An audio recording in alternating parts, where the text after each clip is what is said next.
The Empathecary Podcast is a Mindgarden Media podcast in association with Screw You, Todd Productions. I guess we're already on episode 8 of the Empathecary Podcast, and this one is called New Year, Same You. She's Sandy. Yeah.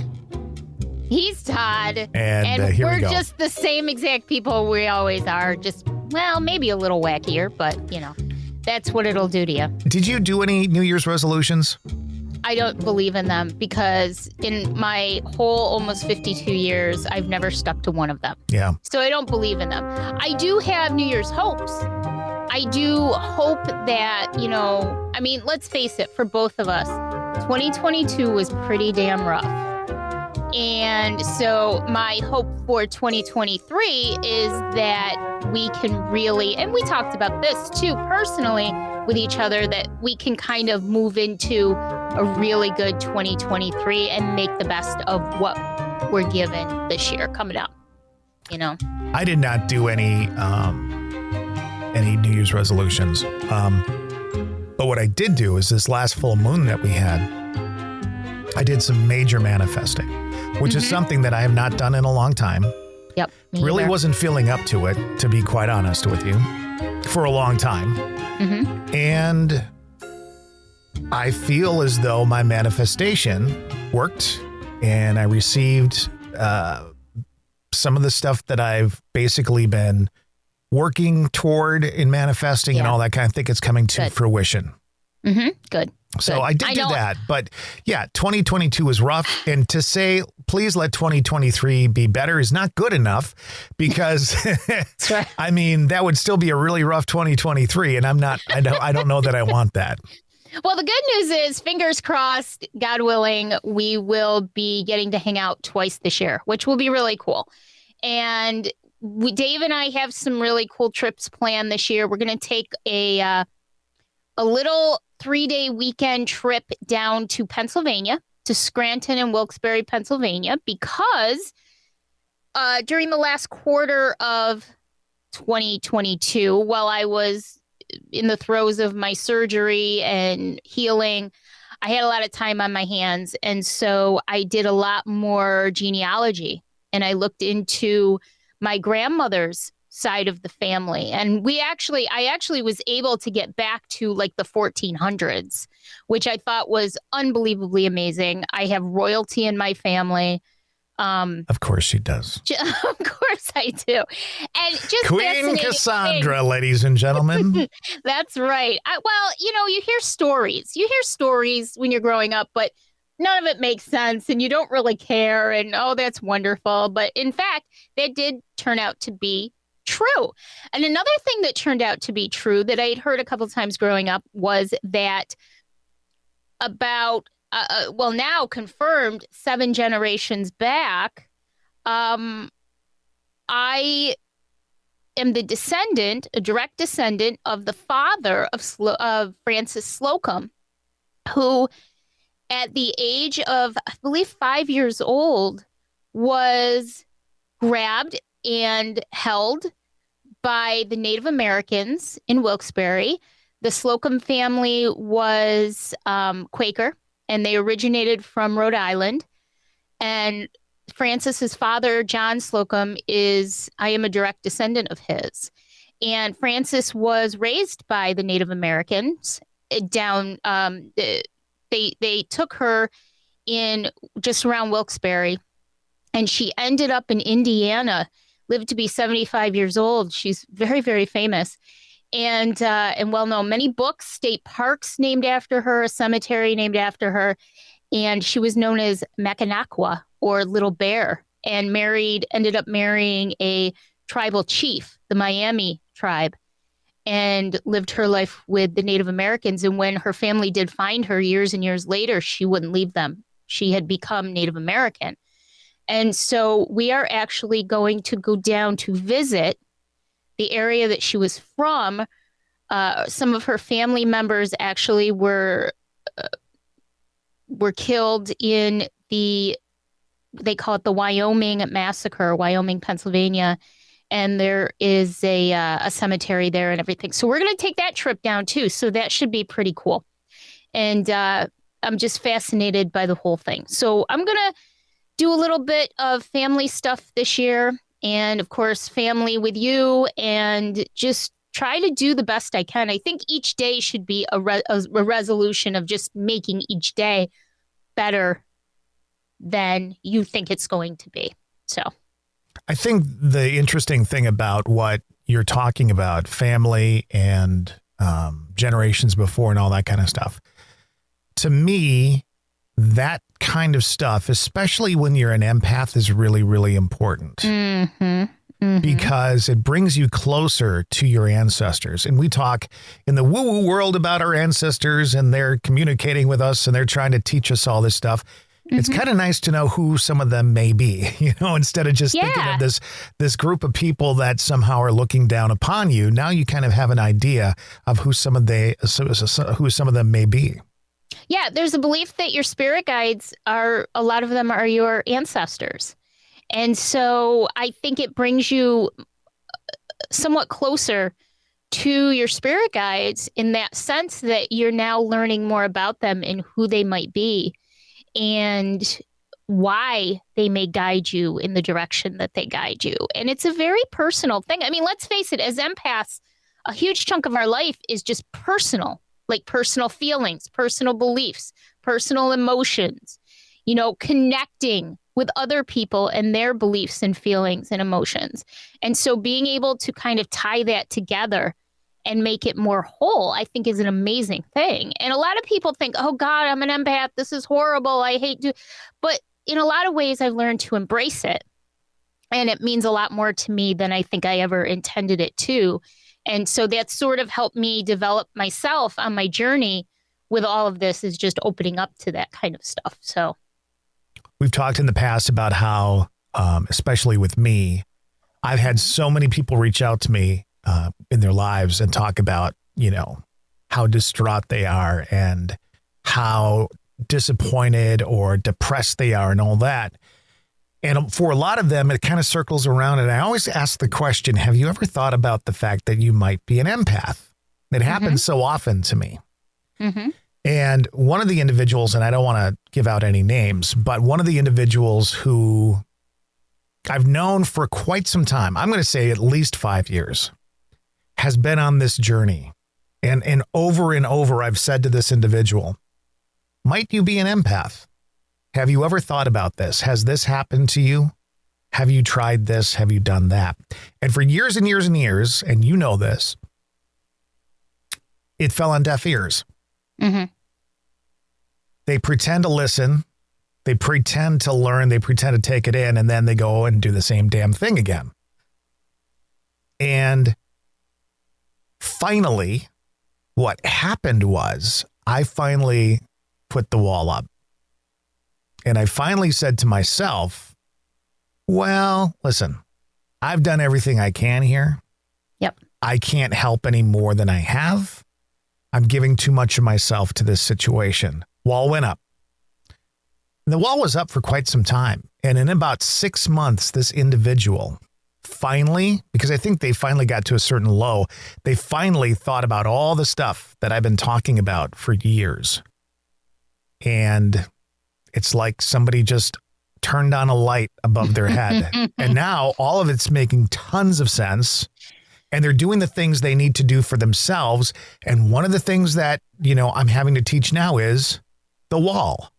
Yeah. And I've basically said, do you understand what I did to you? Do you understand that I shut you out and I turned that communication off because you have to do the same thing for yourself. Yeah. We all have a tendency to, if there's something that is unfamiliar to us or scary to us or, completely unknown to us, we all have a tendency to deny it, to back away from it, to, kind of divert our attention in another direction, deny it. And I think that a lot of people do have empath tendencies, but once you open yourself up to the possibility of it, and I speak from my own personal experience,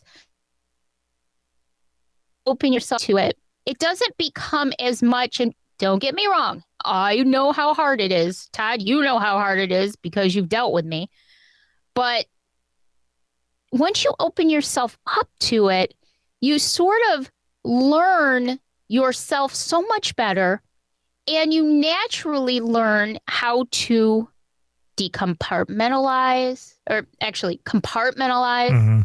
to put the wall up. You know, people can say, sometimes people will say, oh, you know, you're just so cold. Yes, I can be cold because of the fact that I have to separate myself from things. It's like you putting up your walls. And when we first met, now we're 3 years we've known each other. When you first met me, your walls were so high, like I almost didn't want to talk to you anymore because I couldn't get in at all. And once you learn how to do that, then it makes it, I think, a little bit easier to bring them back down when you need to, with the people that you need to. When you're ready to, when you allow yourself to, yes. Yes, but we all have a tendency to do that. And sometimes I am so sick and tired of people coming to the well and not drinking. If you don't want to hear what I have to say, then don't come to me because I'm going to tell you exactly how it is. And if you don't like it, then my wall is going to go up. I'm cutting off the jam, and that's the end of it. Wait a minute. Explain that to me. Cutting off the jam? Just cutting it off. Like jelly and jam? Or jam is in dance? Like jam is in it's not pump up the jam. It's like cut off the jam. So I'm laughing at me. Has anybody ever heard that terminology? I don't know. But the moral of the story is, sometimes you have to let people loose to make them find themselves.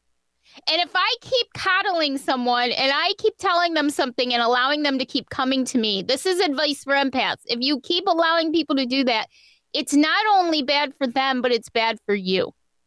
And the most important thing when you're an empath, especially a strong empath like you and I, Todd, is you have to do self-care. Practice self-care. It's so incredibly important that you take care of yourself first. It's sort of like we talked about before when you're on the airplane and they tell you if you need oxygen, you put your oxygen mask on first. Then you help the other people. You have to take care of yourself first so that you can help others. And if they don't want the help, there's not much you can do. Right. We make podcasting easy. Mindgarden Media can get you going on your very own podcast. With many years in the broadcast and audio industry, Mindgarden Media can edit, fully produce, and provide all the web distribution services. We're podcasters too, so we'll guide you every step of the way to a professional-sounding podcast production. For information, email the Mindgarden Media at gmail.com, the Mindgarden Media at gmail.com, or check us out on Facebook. We've been talking a lot about families and generations and relatives and all that kind of stuff. I do want to mention, not for anything other than to tie into what we're talking about, was that I recently lost my dad. Yes. And it was really a blessing at this point in his life because he was dealing with dementia and all that kind of stuff. And the tie-in between being an empath and having connections with your ancestors is a very interesting connection because not only do you learn about them, you can feel them. Yes. Right?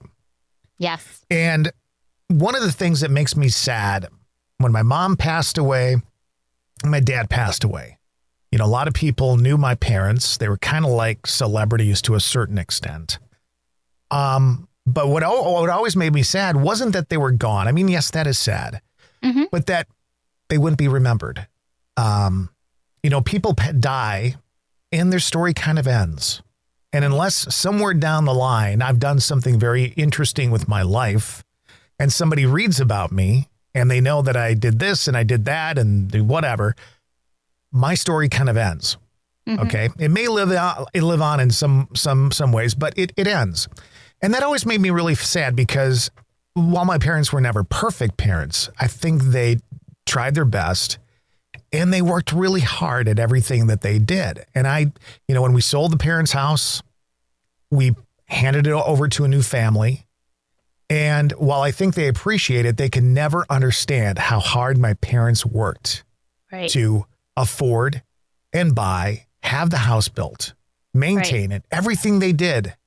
They'll never understand that. To me, it's sad. But I do have a gift. So my father's funeral, as we're recording this, my father's funeral was Wednesday.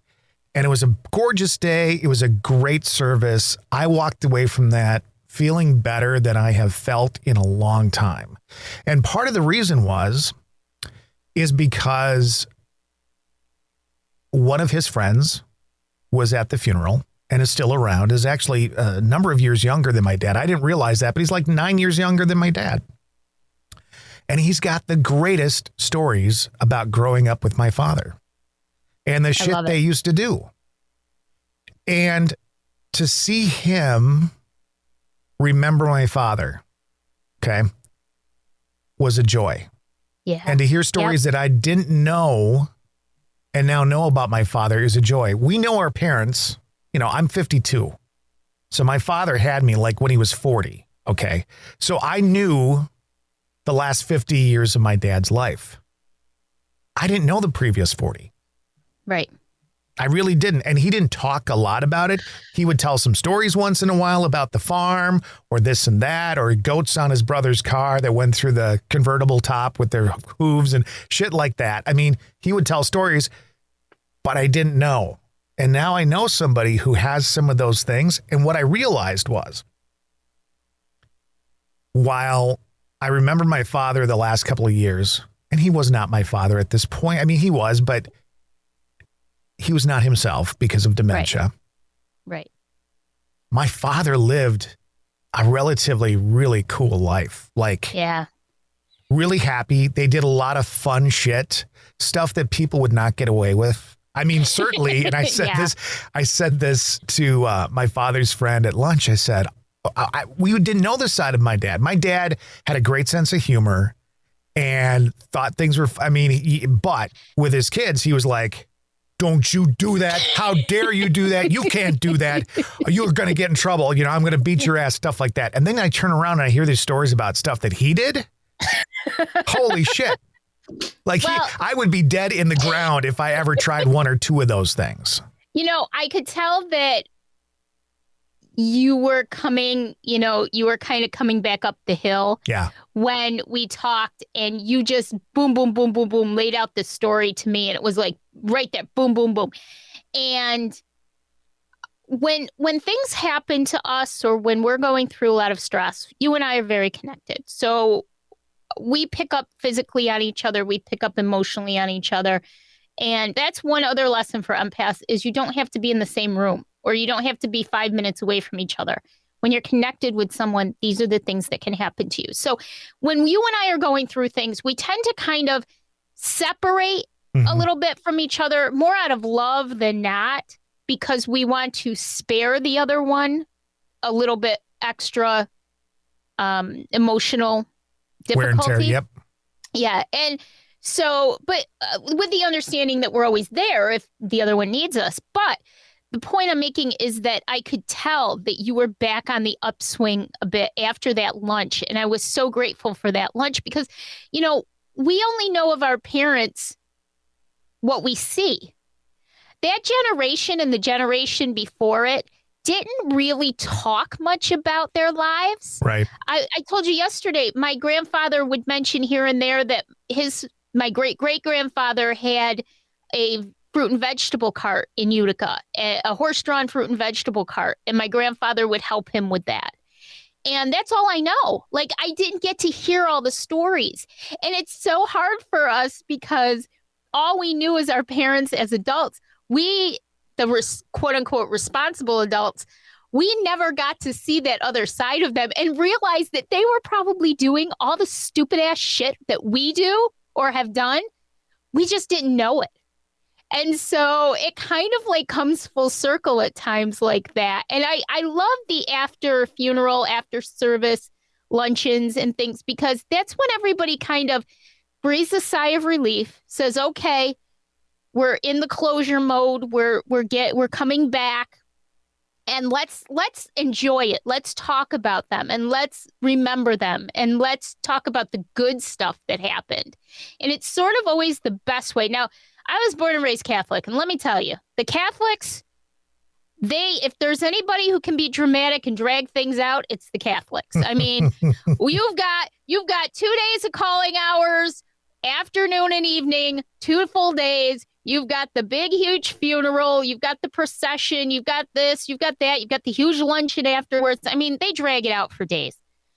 But the one part that I always did enjoy was afterwards, when everybody kind of relaxed and told stories. And so I was so happy that you got to share that story, because what a story it was, too. It was funny. It was sweet in that there was such a friendship, and they all just were just kids. They literally were just kids back then, and got themselves in a little bit of trouble.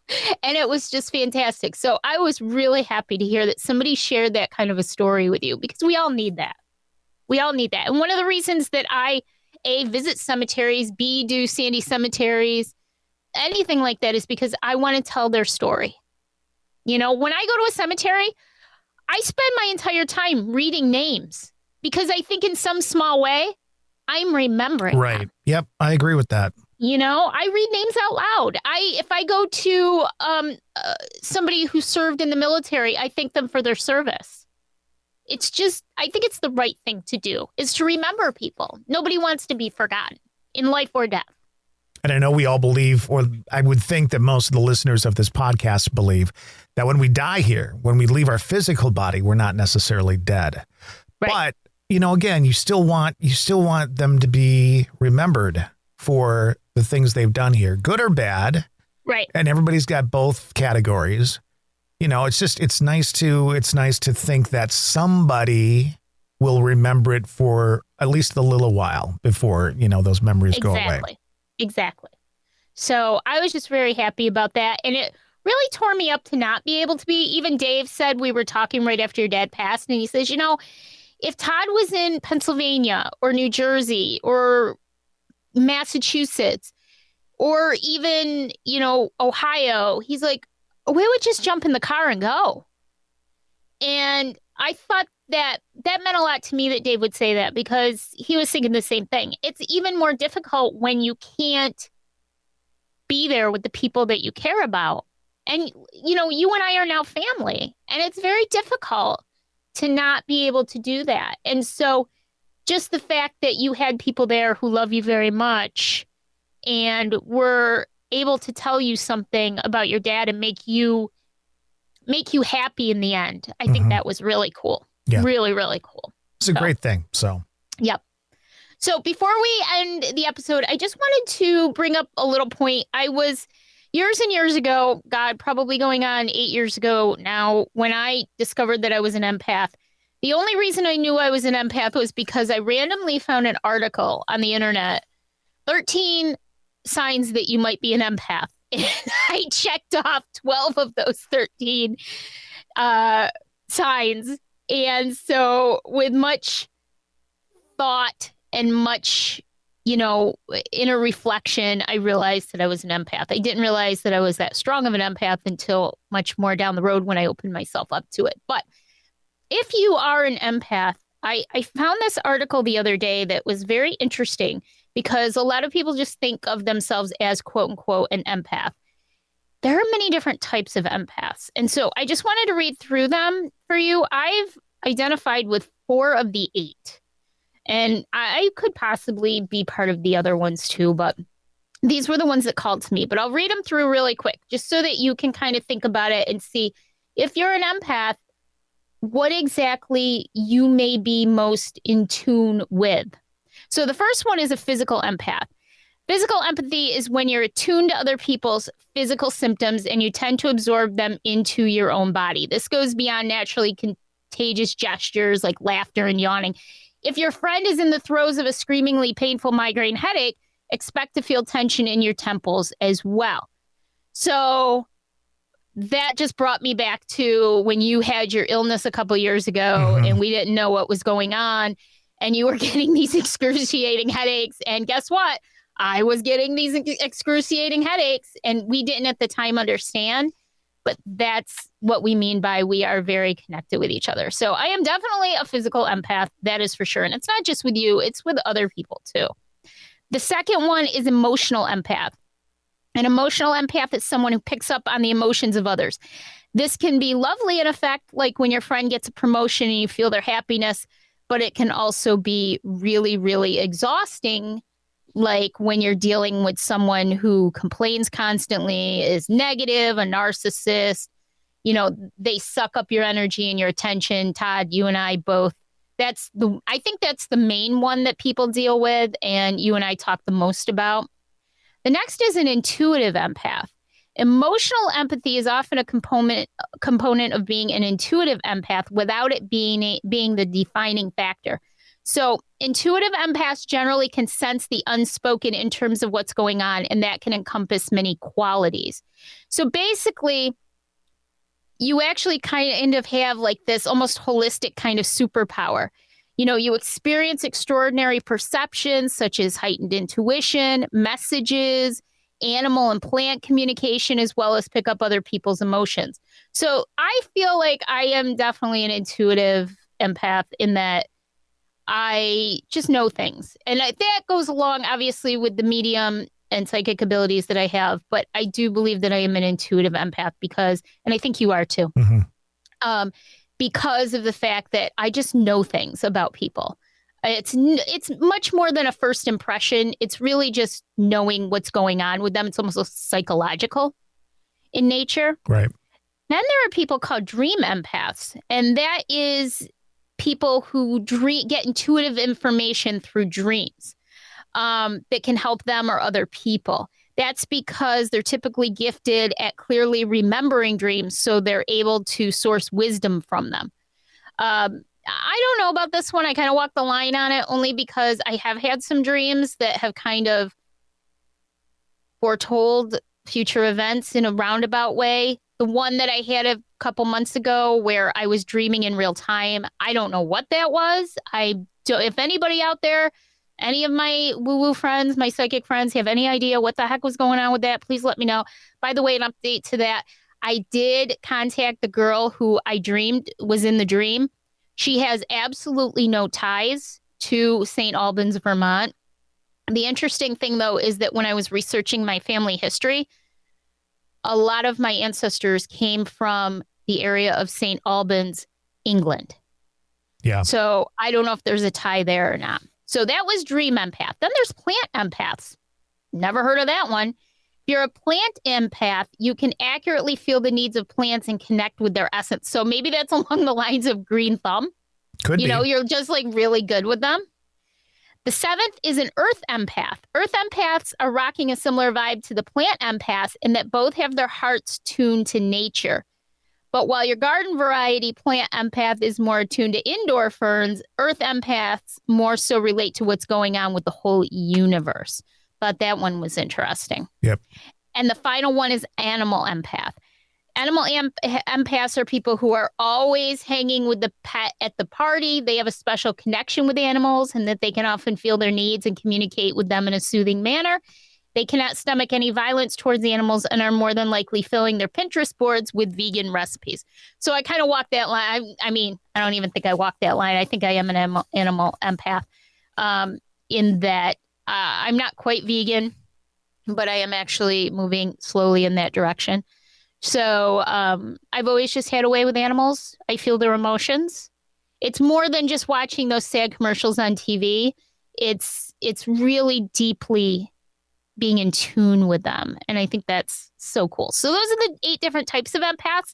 Check it out. Maybe Google something like that on Google and see what you relate to. But I'm at least probably 4 of them, maybe more. So just thought that was interesting and thought we could leave you guys with that for this episode. Excellent. Yeah. Well, we've got a new Sandy and Toddcast season starting very, very soon. So we'll be getting into that in the next week or so, and people can look forward to that. So if you've been missing the Sandy and Toddcast, not a problem. It's coming back, and we're talking Mainly talking about haunted locations, our favorite haunted locations. Yay! And I've chosen a few that I've personally been to, which I have some cool stories for it too. So pretty cool stuff. And I think that our first kickoff episode of the new season will be a Q&A. If you are interested in following us, we do have a Facebook page, the Sandy and Toddcast, and we also have the Empathecary Podcast page, but we do most of our stuff on our Sandy and Toddcast page. And we have a group, Stay Weirdos, Friends of the Sandy and Toddcast. You can join there.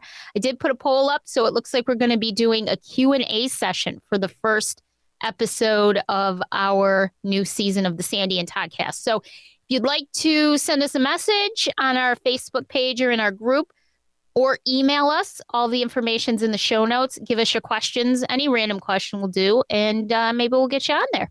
Sounds good. All right. That's it. All right. Until next time. Bye. Bye.